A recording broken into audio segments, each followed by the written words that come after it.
Hello, guys. This is again the Ecom Ops podcast. Welcome to the show. Today I'm talking to Elizabeth from Jungler, and it's a very cool topic today. We're talking about Amazon PPC, pay-per-click. Welcome to the show, Elizabeth. Thanks so much for having me. Glad to be here. Oh, yeah, I'm more than happy to have you because, Amazon is such an important marketplace. PPC, such an important medium to really drive traffic on your products and make some sales. So I'm absolutely happy to learn more. Tell me a bit more about yourself. How did you come into that PPC game on Amazon? Yeah, absolutely. So I like to say I fell into it, then I fell in love with it. It's kind of like more origin stories. As you said, Amazon is a huge marketplace in terms of selling, which means that there's a huge opportunity there. So back in the day, how we got started on the marketplace was selling ourselves, which of course, how do you drive traffic? And everyone, like if you want to sell a product, you got to get eyeballs on the product to be able to translate those into sales. Lots of different ways to do it. One really major way, if you're selling on the Amazon platform, is definitely PPC. So that's how it gave me insights there. And then the one thing that I love about specifically the Amazon selling community is really a spirit of generosity in terms of just sharing knowledge. There's a lot of, everyone's just trying to figure this stuff out, right? And so, which is why I love going on podcasts like yours and other things, to try and do my part to like spread the wealth of knowledge that, taking me years to learn. With that, me, just sort of selling and then getting into the world of PPC, I had some answers, right? I didn't have all the answers. I don't think any one of us does, but I was a little bit farther in my journey than some. And there was a lot of hop in Facebook groups, and we was like, hey, how do I do this, right? Everyone's in there asking the questions, myself included, which is why I was in there. But, we always try and like give back as much as we take, or ideally even more than that. And so that led me to be like, hey, I have some answers to some of your questions. I remember like long back and forth Facebook thread posts, like, going like, oh, how do you do this? And of course, which led someone to be like, okay, going back and forth in a Facebook thread, comments, not the most ideal way to communicate. So of course, that led to some people like specifically messaging, hopping on a couple calls, just giving value. And then someone would be like, hey, I don't want to deal with this. Seems like you know what you're doing. Do you guys see this? I'm like, well, okay, we can. And so that just kind of launched. And so that's been sort of our journey, really. That's really been our marketing strategy. Just be super helpful, give as much knowledge as possible. And it always seems to come back. That's cool. Wow, what a story. What did you actually try to sell yourself on Amazon? It was, oh, goodness. So, like, if you want to get into it, there's something called retail arbitrage, which is essentially like you go to stores and you find things for less and you sell them for more, right? Benefit there is that somebody else doesn't have to go to the store. They get to be on their phone on Amazon, which is what I do these days. I don't have to go get that thing, send it to my doorstep in a day. Like, don't make me deal with it, right? But so you're feeding that part of the market. The sort of struggle there is that you have to continuously go to the stores. It's not like where you have your product and you just like order more stock from the supplier, right? You're constantly going to stores, scanning things, trying to figure stuff out. I have quite a few kids, and my husband was working at the time, so it's like me dragging like 4 children, trying to like it was a lot, and so I'm like, this is a lot, right? And then so got into like, okay, is there another way to make money on Amazon? There is. This is something called private label, which is a little bit different than like say white label. So white labeling is like, hey, let's just take a product. I'm not going to change anything. I'm not going to do anything. Not going to create a brand. I'm just going to like straight up sell the said product. The problem with that is like you have no differentiation. Anybody can do it. If somebody goes, hey, that product's selling really well, I want to sell it. They totally can, right? And if they're willing to take slimmer margins than you, well, they can undercut. You don't really have much value that you're bringing to the market. You're not adding anything. You're like the middleman. So private labeling is like, hey, find a space in the market. It's different. Ideally, you're creating something for a gap in the market is where the ideal is. And then with that, you can sell the product. So you're looking at products. Hey, what's selling well? Reading comments, reading the reviews. what do people not like about this product? What do they do? Oh, somebody in the comments says, oh man, I wish, this thing had this. And you're like, oh my gosh, great. I could, let me add those things. So we had some replenishable products. Trying to remember, in all honesty, we never were like a large seller. I think we broke even at best. If anything, I always say we ran the business how you should never run a business, which is like, I'm gonna try it. Let's see instead of like, all right, we're doing this. Let's be professional here. I agree. When you do a business, then it's always all in. Otherwise, it most probably fail. There are seldom stories where people tell me, oh, I tried it and it worked well, and I did something else and something else, and well, the one succeeded, the other not, so I did this. So typically, it's always the same story. I went all in, and then it worked. And I think that's the key to success actually worldwide, to really go all in, and that's your business. Like you do PPC now. Yeah, you do PPC now. Which kind of clients do you support? We support a very large range, and that is one thing that I've really enjoyed. So for context, and I don't like to stick myself in the box of we work with a lot of clothing brands, because I want to be honest with you, clothing is it's a beast. Just due to the sheer SKU count that you have. Like normal products, it's like, all right, I have one product, I got a couple different variations. Like I got the blue one, the black one, and the pink one, right? Like 3. It's not that bad. If you go into clothing, you have one product. Maybe you're selling leggings. You have multiple colors. All of those colors have a whole bunch of different sizes. Like the black mediums, good luck keeping those in stock perpetually. Like it's ridiculous. So constant fluctuation, we work really closely with our brands, but the constant fluctuations in terms of stock, having to project stock when you have all of these different sizes, color, styles, it's insane. And you then have even seasons, so there isn't always the same clothing. So there's seasonality, like some products going in. It's a lot to deal with, and so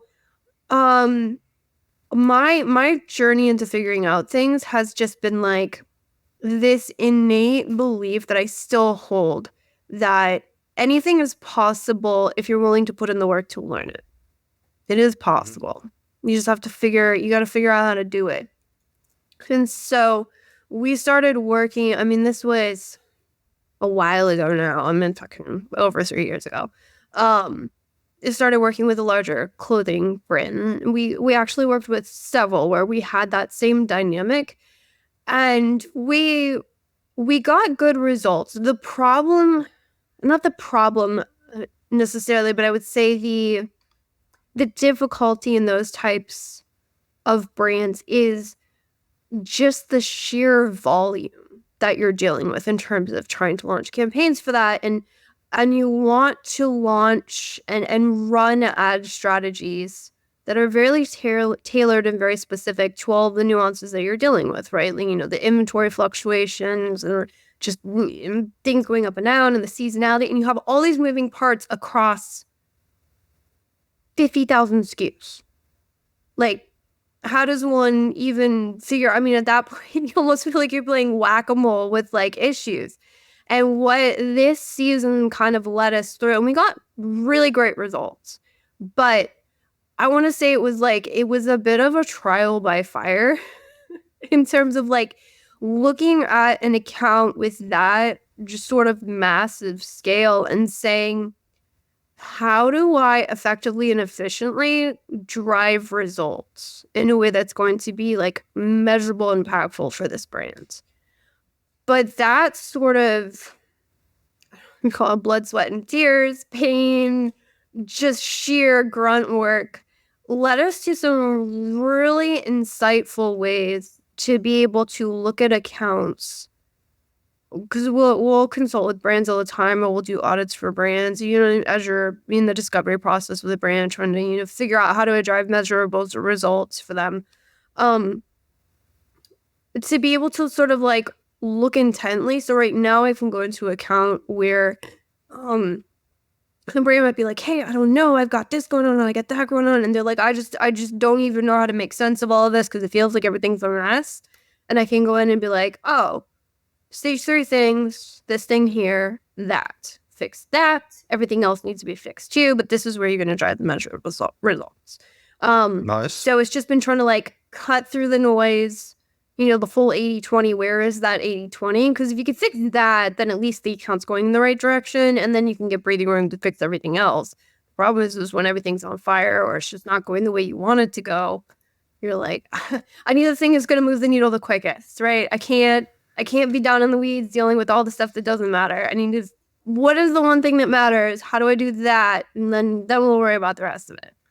And typically customers used to come when everything is already on fire. So they don't come while ahead where you have enough time to really analyze. They come and say, I hired someone that couldn't achieve what I want and everything is on fire. The season starts in 2 days. So I need your help.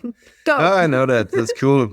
I have that. So let's wait for Black Friday in a couple of weeks. Oh gosh. and see what's going on. So no, are you using any kind of tools that you would say you need that? If you work with Amazon, if you work with PPC campaigns, you need, I don't know, Helio 5 or whatever they are called. Yeah, Helio 10. Or Helio 10. Yeah, so we're working with several tools, and we also have several in-house built tools. I'll be honest, in the beginning when we started building the in-house tools, it was because I was pretty much freelancing at that point, and I just didn't have the budget for like, everyone's like, oh, this tool sounds awesome. And I would look at it and get a demo, and I'm like, I'm pretty much freelance. Like, it's really like diving into a software solution. Let's be honest, these days, like, it's painful when you go from zero costs to some cost. That jump is a lot harder. If you're already paying for something, you're finding something better, you've already bit the bullet, right? And so I was like, well, I'm going to figure this out myself. So there are some, like, it's called like bulk uploads, where you can like manage things a lot at scale with spreadsheet based. And it's really easy to sort of like build your own systems on top of that. We've since gotten API access and done other stuff to more scalable. But it was really just, okay, if I can't afford it, let me figure this out. And then when I finally peeked my head up, like a couple years into it, and I was like, okay, like this is a little bit, like I'm having to run these systems now. Like I built them, I know how they work. We got a developer, but like, I'm still involved in the process. Let me like figure this out and, not have it all run through me. When I peeked my head out, we had gotten so far into what we were doing. We were getting such great results that I'm like, I can't find anyone else's system. Not that their systems are bad, but like I couldn't find a system that I could make it automate what I was already doing. And some of the things we've come up with have been very, very innovative, and allowed us to get some really insane results, and to like not just get the results. It's not just getting the results. It's also being able to look 2-3 months down the road, and if I continue optimizing this way, this thing is eventually going to happen. So let me back up before all of that starts to happen and almost put like a fail-safe in place so I don't get to that problem. I like to say like all the things I've learned is like school of hard knocks. Like anyone who's really good at running anything and has some really, really like strong viewpoints on things is because they have battle scars. Oh no, they did that thing. It was painful. It sucked. And they're like, warning, do not enter danger. Like, guys, this is what happens if you go down that road and don't account for this thing. This is going to happen. And so it's a lot of internal tools. Now, the one thing that is, I think, the most painful to like really pull and manage yourself manually is the analytics of it. Because it's just it's a ton of data. And so for the analytics, we do partner with somebody that we really like. The tool is called KPOC. It's KAPOQ. And we really like the way that their system allows us to quickly analyze the thing that we want it to. When it came to making the changes, we prefer the in-house systems. Cool. Yeah, I love that. We also build in-house software, so for our integrations, and integrations is something that is also something we could not find something that worked perfectly fine for our clients. So we started to build the middleware ourselves, and Now it's we can do literally everything that we need, and I think that's important. And also when you have this company to run ads, and you have your process. And I had something that we do have an in-house PPC for Google Ads. For instance, Daniela, she's doing that since, I don't know, 15 years. And Nice. she also still uses bulk uploads because this is what she does best and is Right. quickest with. Yeah. Every other Yeah. tool, I mean, it's always how you work and how you know what to Yeah. do. And that makes the difference. A tool helps you, of course, to maybe help you out when you don't know how to do it. But a person that is behind that is still even better. And I that agree. brings me to I the agree. next topic, which most of our listeners really love, namely the most common mistakes. So you've seen a lot of accounts, you've taken over a lot of accounts. What are the, let's say, 3 most common mistakes that you see when you open up a Amazon Ads account and see those PPC campaigns created by customers themselves or agencies that don't know what to do?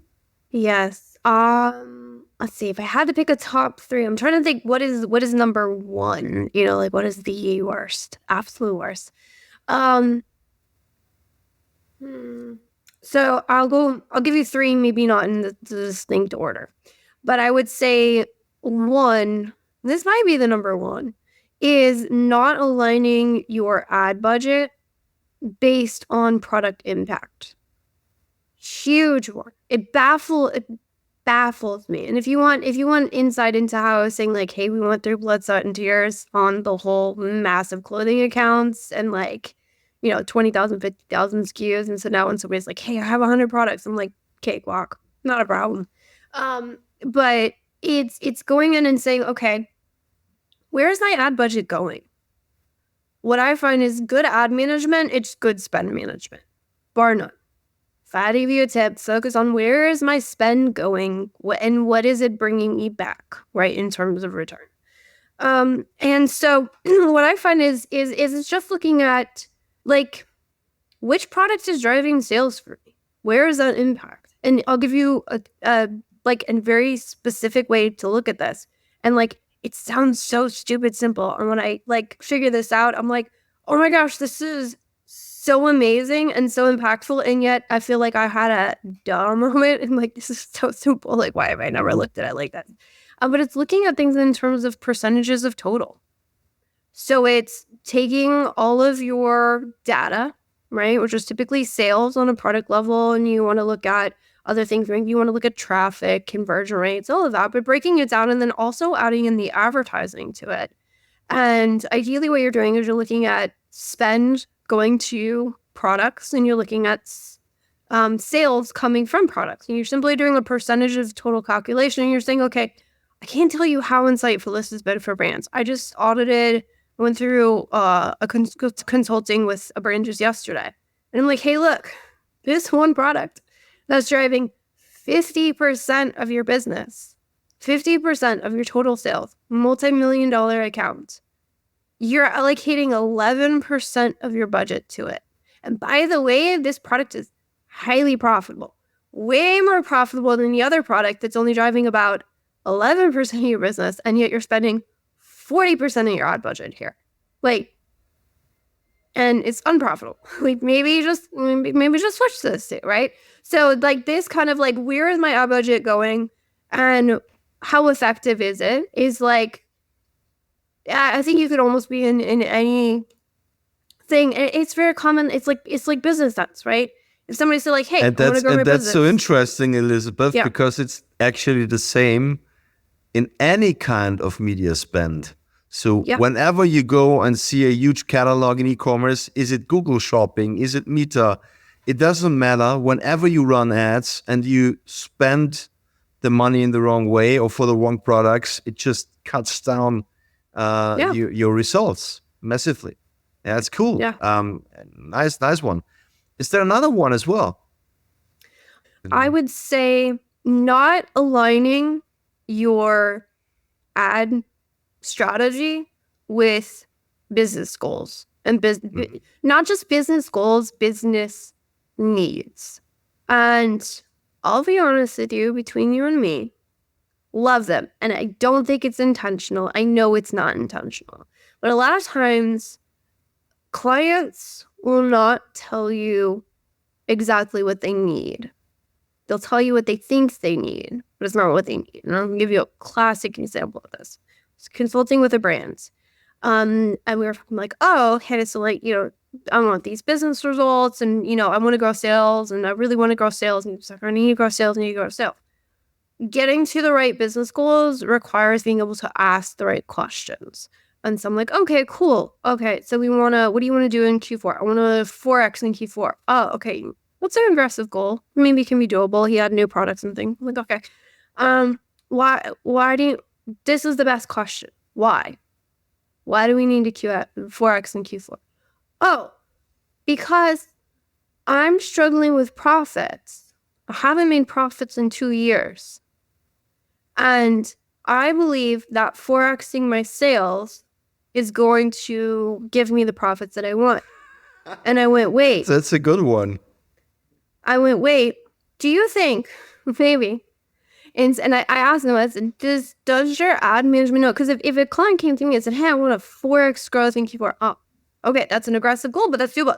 We probably need to up some budgets. We need to get more aggressive with certain of our targets. We need to push for more market share growth, which typically, if you're running advertising, aggressive growth typically means lower profit. And so it's getting the context of the business and saying like what, because if you tell me, and I've consulted with these brands and I feel for them, it's like if we do not hit profitability in 3 months, we only have so much investment in the business. Like we're pulling from investments and we're not making profits. The business is not going to be viable in 3 or 4 months if we don't hit profitability. Okay, that's a house on fire, all hands on deck profitability is our one and only goal. Screw sales growth. If you tell me your business is not going to be sustained in 4 months, like I'm all in on profits. That ad strategy, miles different when someone says, I want to increase profits. Okay, why? Well, I think it'd be kind of cool to hit a 20%. Okay, are you mad at where you are? No, I'm not mad. I just want to see if we can get better. Okay, that's a slow test of, is it possible to get more profits and not like lose out on our growth that we have achieved? Completely different, same goal, profitability, different way to go about it because it's a business objective. And so I like looking like, what does the business actually need to survive? Where do you need to be? And then we can figure out the proper ad strategy. But if you just go, I want more profits, I want more sales, hey, just go, your ad manager will build it. But they're building it off of what you told them you need, which is, again, not always what you need. What budgets would you recommend someone would like to start with Amazon ads? So I would look at it also through like cash flow as well from the business. Because somebody else who's like, hey, I got a really good job. I can put, I could put 2K into the business all day long, every single month. It's not going to hurt me. Not a problem. I kind of do that into infinity just to kind of get this to work. Great. You have a lot more viability versus somebody's like, I saved up this much money. Like I have 50K. And once this 50K runs out, if I can't make it work, I'm not, like I got to make it work. Okay. It's much different. So I would look at that. I look at the business goals. I look at what's available in the market. So the one thing to know about Amazon advertising is if when we're talking on platform advertising, you don't generate demand, you harness it. So my question is, what is the current demand? That's the one thing Amazon has done and why it's such an amazing platform to sell on. One of the hardest things is for products is generating that demand. Well, Amazon has already like aggregated that for you and you're just tapping into it with the PPC ads. So I want to know what kind of market am I tapping into, right? Do I have a massive search market with a whole bunch of different options? Is it a really limited search market? So that's going to tell me what's possible in that market. The business goals are going to tell me how much I can afford of that. So between those things, I'll have like a pretty good idea on budgets. And then I would curate search market based on business goals. And then the third piece to that pie is really more of a communication thing with the business owner. It would be setting expectations based on, what's available in the market, as well as like what's available given their availability to invest, I guess would be the way to put it. Very, very important, very correct. Of course, it depends always on the business goals. What we have seen actually on other advertising platforms like Meta or Google, there's always some kind of a minimum budget that you should invest per day or per month so that the algorithm even can start working. Do you know, or do you have a number in mind where you say, okay, if you really want to put ads on Amazon, you should at least calculate this and that amount of money? Yeah, Amazon will let you, and you will get some, not many, some impressions for like the lowest budget you could put on a sponsored product ad is $1 a day, which is insanely low. Yeah, right? I mean that's insane. That's insane. Yeah, right. The thing that you have to reckon is traffic. that. Yeah, I mean it's not so much that it's an algorithm thing. It's more of a how much market am I getting for that dollar? Yes. It's probably not a lot. Now, you can't find it. But if I could find somewhere where I could get a 1 cent cost per click, I can get 100 clicks off of that, right? That's not bad, right? Doesn't happen these days. You're probably paying upwards of $1 in some markets. You're lucky if you find a market where you can get like a 30-cent click these days. Those are few and far between. So it's really curated by two things. One, what are your competitors willing to pay? I'm sure you've heard this from like running ads. People are like, I can't believe somebody's willing to pay that because it's an auction. And I'm like, well, somebody is. And if somebody's willing to pay it, the platform's going to take their money over yours. And so it's really saying, okay, when you put in this budget, it's shaped, how much I can get from that is shaped by two things. One, what is the market in terms of cost per click? So how many, if I have $1 and I'm getting $1 cost per click, well, I got 1 click.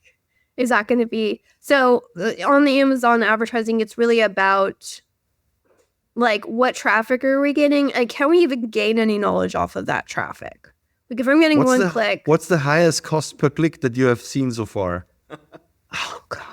I don't even want to say this. It was like, my heart dropped when I saw it. It was not something we set up. Yeah. We onboarded a brand. Someone had put up some campaign settings. I looked at it and I was like, how is $80? Oh gosh. On a search that was not even relevant to the product. Like, it was like not, I'm like, this is never, like, why we out of that negative so fast? This is how why? Those media platforms earn money from people who set it up like this. Oh gosh. That's huge. That's huge. It even crushes my B2B software highest click we ever had by accident. It was around about 35 or so. I think mine before that was like, maybe it's like in the 20s. So it was around where one was like, okay. Heavy one, $80, cool. Yeah, that's one of those really those mistakes that we see very often actually, that ads are set up completely wrong and drive clicks that absolutely have no relevance and cost a lot of money. So I think this is really something for those who are setting up PPC campaigns. Try to avoid that and really get yourself upfront those informations you need to set up campaigns, or a professional like Jungle who can help you to set up those ads correctly. Is there any success story that you want to share with us where you say, okay, this was really cool? It need not be very huge company or very just a success story where you say, this was just a cool gig. I think our most fun account to work with, we have some success story. Like, I mean, some, it's like, it didn't end, it's not a happy ending for us personally as an agency. We have had several clients where we've been able to grow them to the point that like, hey, look, it's worth it for us to take this in-house. Like, We absolutely love working with your team. We would not be where we are without you guys. Like, you guys definitely filled a gap at a point that really just helped us be able to get to this point. And so those, again, I would love to retain those clients forever, clients we've worked with for, over 2 years, right? And we've just built this wonderful relationship with them. And those are great, not for the agency, obviously, long term, but, great to see that we've been able to be a part of those. That's fantastic. It's like, if a client has to leave you, that's like best case scenario, right? But I think some of the other one of the most exciting projects, and all props to my account manager on this. Like, she is freaking rock star. But we had a client come in. We were working with him with another brand. He said, hey, we're going to launch this. We're going to launch this additional brand. We're going after, was it Mother's Day? It was giftable product, Mother's Day. You were talking about like, hey, we're launching something right before Black Friday. Like, let's go time, right? Black Friday, all those ones are crazy, but at least Black Friday leads into like peak Q4 shopping. So you get the like other turn. Some of the most gnarly ones are the ones where they're like, hey, we sell the best on Mother's Day, which we got a week to get it right. If you don't get it right within the span of a week, if we sell out too quickly, we sell out of stock and we miss the peak. If we don't sell enough, we're left with inventory that we got to figure out what to do. And by the way, my entire business is made off of this week. So like, don't get it wrong. And brand new products. Now, the thing to know about this is I love this client. He's amazing. He is aggressive. When I talk to my account manager, she's like, yeah, his conservative is somebody else's like aggressive. Like, he's like, let's go for it. And he also gives us, it's one thing to be aggressive, but then also to give like very specific objectives on, hey, I know we're being aggressive. If you're being that aggressive, we're like, we need to work closely and make sure that like what we're doing is not going to like freak you out. Cause you might say, hey, be aggressive. And then tomorrow you're going to go in and be like, no, turning everything off, like worst case. All right. So we're working really closely with him. And so we basically launched his products right before Mother's Day. He launched a bunch of products. We got him from zero, launching, I want to say it was like a week or two before peak shopping season. 4 months in, we were doing $500,000, I think, just with PPC launches. So that was insane. It's fun to tell the story. Again, my account manager was really the one who had to deal with it. I'm obviously working closely with her, but like she was a real rock star and like figuring out like where's the ad budget. Not only that, not only did were we able to be aggressive at launch, but he actually was profitable on that launch. That's perfect. Again, that's perfect. Yeah. Mm-hmm. If you launch, got profitable, that's cool. And that is such a short time. That's really awesome. Okay. I mean, wow, 35 minutes already. And I could continue for an hour, I think. But unfortunately, the podcast listeners don't have that time to follow us so long, I think. So we might make another episode with you, Elizabeth, if you want. But before we close this session, I need the last question for the day, because I always ask this. I need to know it also from you. Who has taught you the most about e-commerce in your career? Yeah, I would say I definitely have to give mad props to a lot of the OGs in my particular space. So I'm going to talk like specifically what I'm doing, Amazon advertising. I don't know if I could list one. I'll list three. And so I kind of started off this by saying that one thing I love about my industry is how generous a lot of people have been with their information. And these three people in particular were putting out a lot of content that I found very, very helpful.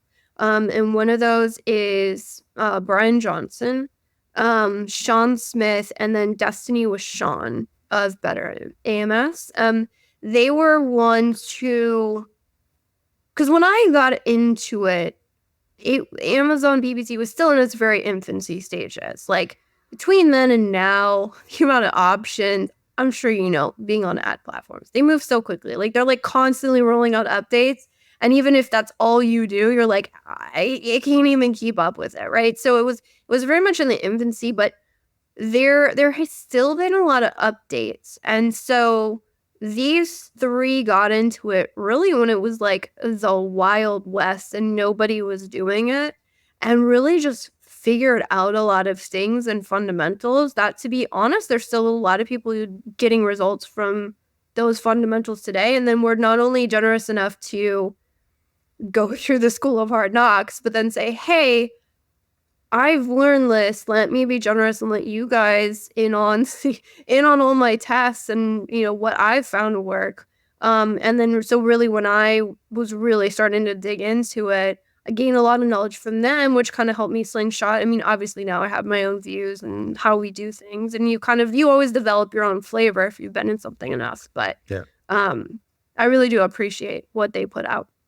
Thank you very much for that great answer. And guys, you have listened now to that cool episode here about PPC campaigns on Amazon. It's really important. Once you do that, or once you plan that out, either get a professional like Jungler and Elizabeth and her team, or really see how you can learn about all those things beforehand. Otherwise, you have a lot of pitfalls that you could tap into, and of course, a lot of budgets that you can waste. So always have a goal in focus, what you want to achieve with those ads and how you want to invest it. And if you like the episode, just come back for the next one, which is in a couple of days. Thank you so much. Talk soon. And that's it for this episode of the Ecom Ops Podcast. If you enjoyed listening and would like us find and interview more e-commerce operations experts, please search for Ecom Ops Podcast in your favorite podcast listening app and then subscribe, rate, and review. Until next time,